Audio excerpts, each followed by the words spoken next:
समझा करो यार। मोटा भाई भी अगर तुम बोलते हो ना कि ट्रंप नेगोशिएटर है, अरे भाई साहब मोटा भाई बिजनेस करने वाले हैं, दोनों के दोनों गुजराती हैं। तो ट्रंप को भी अभी धीरे धीरे समझ आएगा। पहले स्ट्राइकर का बोला था, अभी भी चल रहा है स्ट्राइकर के ट्रायल्स। अब उसने बोल दिया कि फेल हो गया तो डाल दिया कि आपने 600 हॉर्स पावर का इंजन चाहिए। जब तक वो निकलेगा, आपने अपने महिंद्रा, अशोक लेलैंड और टाटास के आपने दिखा दिए व्हील्ड आर्मर्ड पर्सनल कैरियर्स जिसपे 600-700 हॉर्स पावर के इंजन ऑलरेडी हैं। इंजन ही नहीं बदलता, इंजन बदलता है, उसके साथ उसका गियर बॉक्स बदलता है, उसके बाद पूरा सस्पेंशन रनिंग गियर है वो बदलता है।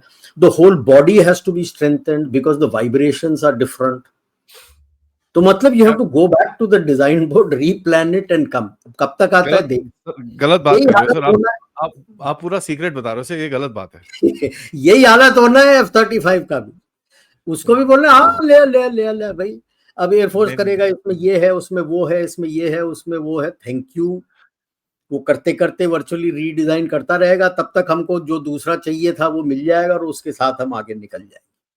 टाटा वैप तो ऑलरेडी डिप्लॉय हो And रखा then, है।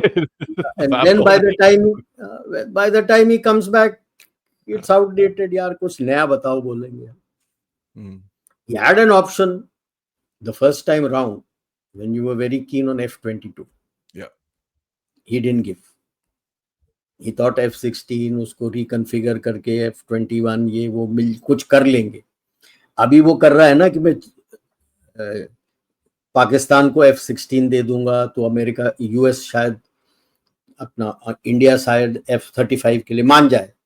अबे F-16 दे दे, उड़ाने के लिए तेल है उसके पास। तेल ही नहीं है तो उड़ाएगा क्या? कि मतलब ऊपर उठ गया, ज्यादा रुक गया तो क्रैश होगा तेल खत्म हो जाएगी या उड़ नहीं पाएगा।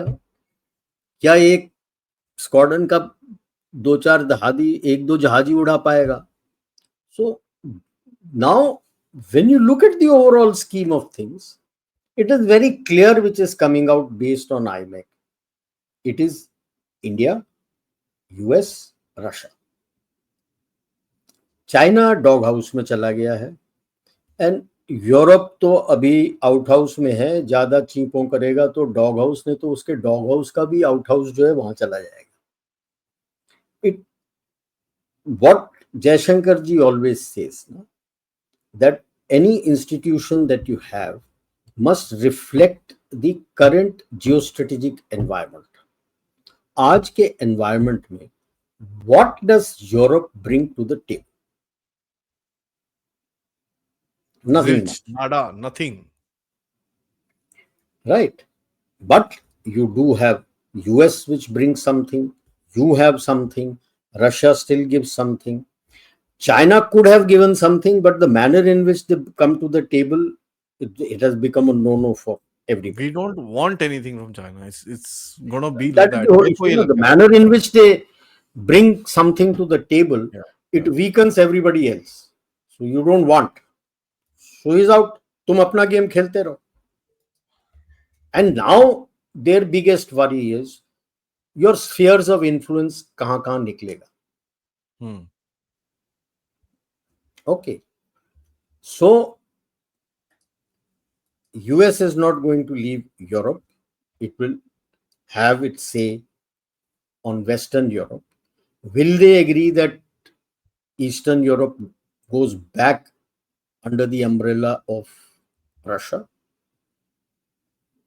Central Asia and Caucasus, do they go back under the umbrella of Russia as they were in Soviet Union times? Where does Middle East or Saudi Arabia, UAE, Australia, Japan, South Korea, where do they come in this calculus? Remains to be seen. ये कहाँ आएंगे?